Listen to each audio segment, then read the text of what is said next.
Welcome back to the Stretch the Floor podcast. I'm Matthew here, as always, with Venushan. And this podcast is probably going to be a little bit shorter of one because Thursday is the trade deadline, and we're going to come back right on Thursday with our initial gut reactions. So this one, we're just going to kind of talk about the few things that have happened since we last talked. And before we get into some of the interesting trade stuff that's really building up, All-Star teams came out. Our guy Fred VanVleet got in, but the teams were, I think, very, very close to being ideal, but there were a couple things we would change. Number one, I think Jared Allen should have been in there probably over Chris Middleton, but Garland got in there too, so maybe they didn't want to give two All-Stars to Cleveland. So, what do you think about the rosters so far?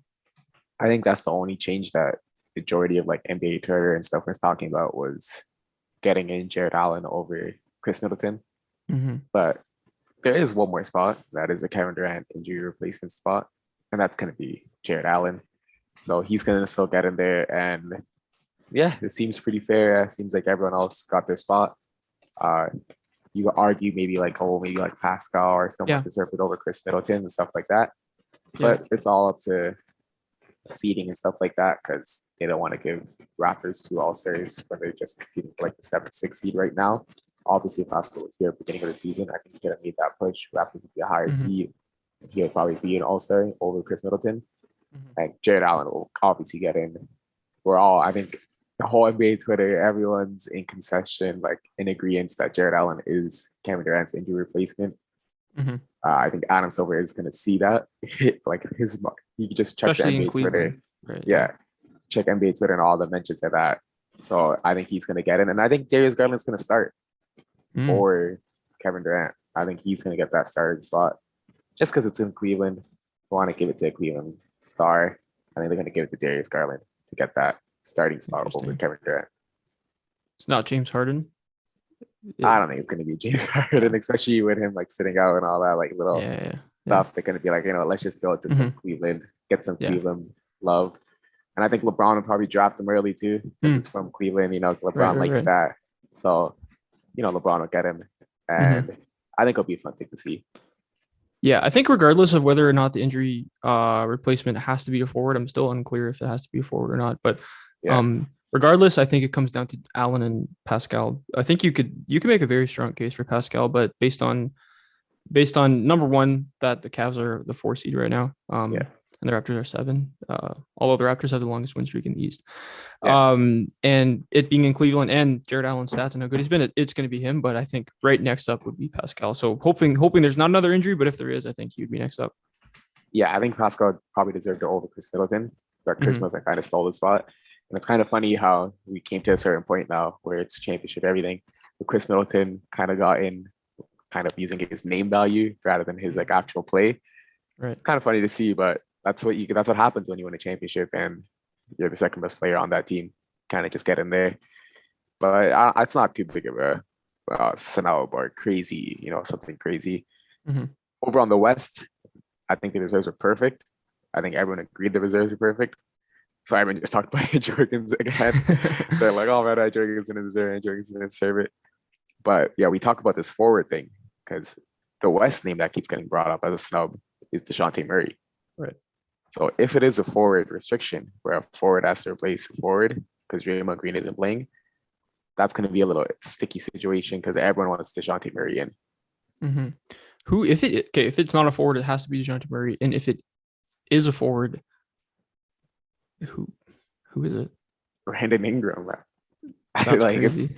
It's probably Brandon Ingram, right? Because Paul George is still injured. Anthony Davis has played 6 games. He's been pretty good those 6 games, but he's only played 6 games back. So you probably throw it to a Brandon Ingram type player. Jaren Jackson. Jaren Jackson. Yeah. Jaren Jackson has been playing pretty good, and I could see him getting it. But I think we all agree, even NBA Twitter, everyone agrees that the next guy up is DeJounte Murray. Right. So we just hope this forward restriction isn't in place where it blocks DeJounte Murray making his first All-Star appearance. To be honest, there should positions they shouldn't even exist in the first place in the All-Star game. They shouldn't exist in the All NBA teams. It should just be the 5 best players because we've known for a long time that positions mean less and less every year in basketball. So let's hope that DeJounte gets in, because we talked about him for like 2 or 3 straight weeks. He deserves Yeah, to be 100%. in there, and there's not really much else we can say about that. Okay, so we got one trade this week, and it was a very confusing trade, at least at first glance. Maybe I think I understand it a little more since I first saw it, but I still think the Blazers got fleeced in this trade. So it was Norman Powell over to the Clippers along with Robert Covington for Justice Winslow and Eric Bledsoe. I forget, was there a And second round Keon pick? Johnson. Keon Oh, and Johnson Keon is a second Johnson, my round bad. pick. Yeah. Okay. And Yeah. a second round pick. Yeah. Right. So I mean, Clippers got a really nice player in Powell. They got a pretty good player in Covington. And then the Blazers, I guess Anthony Simons has had a pretty good breakout year this year, and they get to move off that longer term contract, I guess. Are they just in full tank mode? What's going on? Well, I think the way people have to see this trade is Robert Covington got traded for a second round pick, which is okay. Like if that happened, that trade deadline would be like, okay, that makes kind of sense. Robert Covington has been on a decline this year. It's not that good. And I think the other part is Norman Powell got traded for Keon Johnson, and you got to just view Keon Johnson as a late first rounder. So if we said Norman Powell got traded for a late first rounder, you're like, okay, yeah, that kind of makes sense. Yeah. We probably could have got a little more, maybe a first and a second, stuff like that. But it's just when you just view Keon Johnson as like Keon Johnson, like just the name value and what he's done this season, rather than viewing his potential and as like a late first rounder and guy who can improve and stuff like that, then it seems like a horrible trade. But yeah, if you're getting a late first rounder and a second round pick for 2 rotational players and 2 guys who could perform right now, and for future cap flexibility, it kind of just means you're entering a tank or going towards that area. What it seems like they're kind of doing right now is they're going for a 1-year tank. So they'll trade CJ, kind of let Anthony Simmons do whatever he wants this year, get a top 3, maybe top 5 pick. So they'll get Anthony Simmons, top 5 pick, Dame Lillard back, and then they're gonna have a max spot left. They're gonna sign someone like, ideally it's gonna be DeAndre Ayton. That's what they're gonna go for. Probably not gonna get him, but they're gonna go for someone like him, and then that's gonna be their new team next year. So it's like a 1-year quick rebuild. That's what it seems like Portland's idea is. Yeah. So first thing, CJ, where Pelicans maybe? I don't know. Yeah, something like Pelicans. that. Pelicans is the only team rumored to want him so far. Yeah. Trade Nurkic, I guess. Yeah.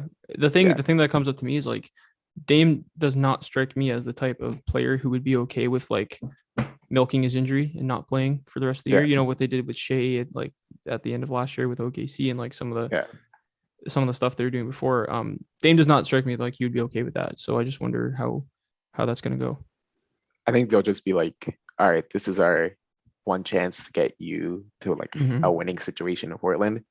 And if we miss out on the free agent and if we get like a 7th pick instead of a top 3 pick, we'll just trade you.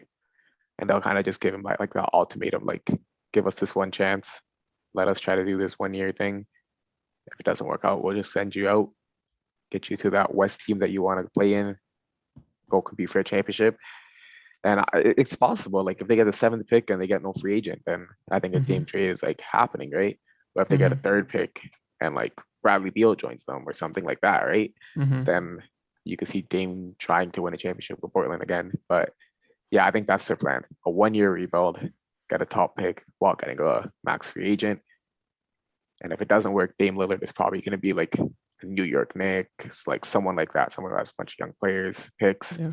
That's how it's going to go. Yeah, that makes sense. Norman Powell and the Clippers. So do we know anything about Kawhi? Have we heard anything? Like if they do make the playoffs, is he he'll be fresh off an ACL injury, so he's not going to be like anywhere near his full self, probably. Ty Lue said he's not expecting Kawhi to play this year. So I think we just take Ty Lue's word for it. I think PG's probably going to come back late this year because they have no point of sitting out, so he'll come back. And I think Norman Powell's a great player for them. He shoots like 44% on catch and shoot threes. He's a great catch and shoot 3 player. And people are going to look at his advanced stats and say he's a horrible defender. But anyone who watches him play, if he's guarding the shooting guard or a point guard, he's a great defender. No, he's a good defender. Great sometimes. But if he's guards a small forward, which he did 98% of the time in Portland, he's a horrible defender. He can't Mm-hmm.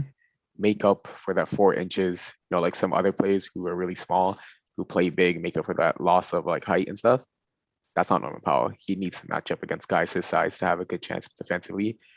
And luckily in Kawhi Leonard and Paul Clippers, George. Yeah. yeah, like he's gonna guard shooting guards. He's gonna guard like point guard sometimes, but that's what he's gonna guard. And now with this Clippers team, the only question I have is you have a lot of forward, like shooting guards, small forwards. Norman Hall is probably the best one, so he's gonna stay. Robert Covington's a free agent after this year, so we don't know what's gonna happen to him because the Clippers year is next year, not this year. I just wonder what they're gonna do with the point guard spot because yeah, Reggie Jackson is there. He could be a starting point guard, but they have no backup point guard anymore. So like look at them like maybe trading like a Luke Kennard, someone like that to get that backup point guard back in. Because with Norman Powell now, I think one of those guards are like forwards become expendable for a backup point guard. Yeah. Yeah. Agreed. But look, just looking forward to next year. Having Norman Powell there along with Kawhi, Paul George, Reggie Jackson, Zubac, Morris. Marcus Like Morris. I like that. I think he fits in perfectly. Yeah, Like to be honest, yeah, you're right. They could probably use some more playmaking, if yeah, anything. But yeah, it's about next year, and he's a piece. Like he has a longer term contract, so it's a good piece for next year. yeah. And one Yeah. thing it does show is the value of ownership. Because when you have Steve Ballmer as an Mm, owner, right. even though you're not winning a championship this year, he said, "Screw it, I'll pay that extra 40 million in tax to get Norman Powell." Mm-hmm. Where do you really know? Like that's when you know you have the richest NBA owner, right? The Mm. Clippers are benefiting from having the richest NBA owner because the only other team that was kind of like screwed tax was Golden State, and they had a dynasty. So to really have like these championships and dynasties and keep it rolling, you have to have owners like Steve Ballmer who said screw the tax. And Clippers should be really happy that Steve Ballmer is their owner because this is a move that's like, wow, we really have one of the Mm-hmm. best owners of all time. Because you see teams like Portland, like the main reason for this trade was to get under the tax. You see teams like even Boston, they trade away Juancho and stuff to get under the tax. You see teams like this is all huge bullet point for all these teams, and even all these BR reports, the articles that were written. People are like, oh, are they going to trade Ibaka? Are they going to trade blah blah blah to get under the tax? Steve Ballmer said, no. No. Give me $40 million more in tax and get better. Yeah. So Yeah. yeah, Clippers fans should be really happy that Steve Ballmer bought the team because he's the best owner right now. Yeah. Great point. You know, like you're not going anywhere. Like This year, Kawhi no. injuries, like you're not going anywhere. So it's a great feeling as a fan for sure. Okay, so let's talk. There's no more trades that happened No. this week, but out of nowhere, after last week or 2 weeks ago, the Nets coming out and saying we are not going to be trading James Harden at the deadline. Suddenly, Yeah. it seems like they're talking in a Ben Simmons trade. So my first reaction is, I guess maybe James Harden has said that he doesn't want to be there because I think there was also a report that came out that he was not happy with the team or whatever. He can see himself elsewhere. But in any case, James Harden may be moved at this deadline. And if he is, it's for Ben Simmons. There's no other trade, right? Yeah, he's out today with hamstring tightness. So that's kind of like pushing it like the narrative a little bit. Everyone's like, oh man, he's getting traded, he's getting traded. I honestly think he's just injured. And these are just like false reports that Shams is getting. I think Mm. he will test free agency, but I don't think Kevin Durant okays a trade. I think Kevin Durant can convince him, be like, hey, give it 6 months, man. Give it 6 months. Let's ride this out. Let's win a championship. Let's try to win a championship. Kevin Durant, it took Kevin Durant 1 year to trade DeAndre Jordan to give the okay for that. Like, I Mm-hmm. don't see him giving the okay for this James Harden trade. And he is the guy in Brooklyn. He's the one that gives like the most input to player decisions and stuff like that. And I think he could convince James Harden to play hard and stuff like that. And I just can't see it happening. I just can't see it happening. Like Kevin Durant doesn't like letting this trades and stuff happen that much. So Mm-hmm. I think he's just going to convince the front office, convince James Harden, write it out this year. But I think this is going to stop a Ben Simmons trade from happening now because I think it's going to give Good Daryl point. Morey all the Yeah, hope. that Daryl he needs. Morey. This is the last thing Daryl Morey needed to hear because now nothing else is happening, right? Yeah. Yeah. So But that means no Beal trade, no Fox trade, mm, no D'Angelo Russell trade. This basically kind of kills mhm. the NBA trade deadline, in my opinion. Yeah, We'll yeah. see. The biggest trade will be Miles Turner or Jeremy Grant, because Ben Simmons, Beal, De'Aaron Fox, D'Angelo Russell are all going to be off the book because Daryl Morey Mhm. is waiting for Harden. Yeah, but even from a front office perspective, like, yeah, you trading for Ben Simmons, if Harden is indeed going to be leaving, trading for Ben Simmons makes you a pretty, I mean, if you have Kevin Durant and like anyone else, you're a championship caliber team, but Yeah, like Ben Simmons defensively and like that's kind of the perfect spot for him. But yeah, in my opinion, even if you win a championship this year and then lose Harden, that's more worth than getting Ben Simmons this late into the year, him having yeah, not played basketball, and being better over the next 4 years. But yeah, like, I'd much rather win a championship this year. And I think you agree. I think almost anyone in yeah. the NBA would agree with that. And it's gonna take what's it called? It's gonna take like an adjustment period because Ben Simmons sucked when like Jimmy Exactly. Butler Yeah. had the ball all the Hmm. time back in the year when the Raptors won. Ben Simmons was playing really bad. So when Kyrie Irving and Kevin Durant had the ball all the time, he's not gonna play that good again. And this is a trade that if it was like the beginning of like the season, I could see it Yeah. happening. Like James Harden said, "Oh, I'm not playing this season with the, you know what I mean? Something like that." He forces his hand, but midway through, I just don't see it happening. I just see it as chatter. And one thing I just see is maybe this is the next GM just playing 4D chess, and then just Mm, like, man, if they get Beal and add Beal to the squad that's competing for the first seed, it's gonna be tough. So maybe he's just making these rumors up. I literally that's actually such a good. That's so true, right? Yeah, Because the last thing you want as the Brooklyn Nets front office is the Sixers to get Beal or to get anyone Fox. Yeah, anyone to fill that $35 million hole in their lineup. So, and you know that like Daryl Morey has made it abundantly clear that he loves. wants Harden. Yeah, So you say, oh, yeah, maybe Harden. We're talking undecided, and then yeah, suddenly, oh, you know what? Sorry, didn't get a deal done. Too yeah, bad. yeah. And they could Wow, that's just actually, yeah, that's some high level. Yeah. yeah, they could just ask for ridiculous stuff, which they know they're not gonna Mm. get. They could just be like, all right, kids, Ben Simmons, Maxi, Maxi, Thibault, Thibault. Yeah. 3 first round picks unprotected, Yeah. and three Yeah. first round pick swaps. And they could Yeah. just be like, keep talking like that, right? Yeah. Yeah. And then we know that's never gonna happen. And they could just keep that going until Hmm. the trade deadline ends in like 3 days. And then there you go. Daryl Yeah. Morey's left with just playing Joel Embiid, and next year Beal's going to be a free agent, so that's not going to happen Hmm. anymore. That eliminates Beal. That just leaves like D'Angelo Russell. You know what I mean? It just Hmm. lowers the 76ers stock so much, and Yeah. Yeah. just might be the best move on the Nets part. Yeah, that's pretty crazy. He might be playing Daryl Morey like a fiddle. Yeah, Yeah, yeah, that's crazy. Okay, is there anything else, or is that pretty much it from this week? there was a lot of trade rumors, but what I is mean, the like there's like a Fox Julius Randle thing I heard, but I don't know how true probably that not is. going to happening? There's Yeah.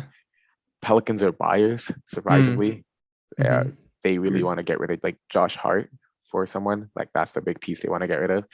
We could see probably that Josh Hart for CJ McCollum trade, but also it's hard to like pinpoint trades because there's just so much info getting released by so much Hmm. non-reliable sources.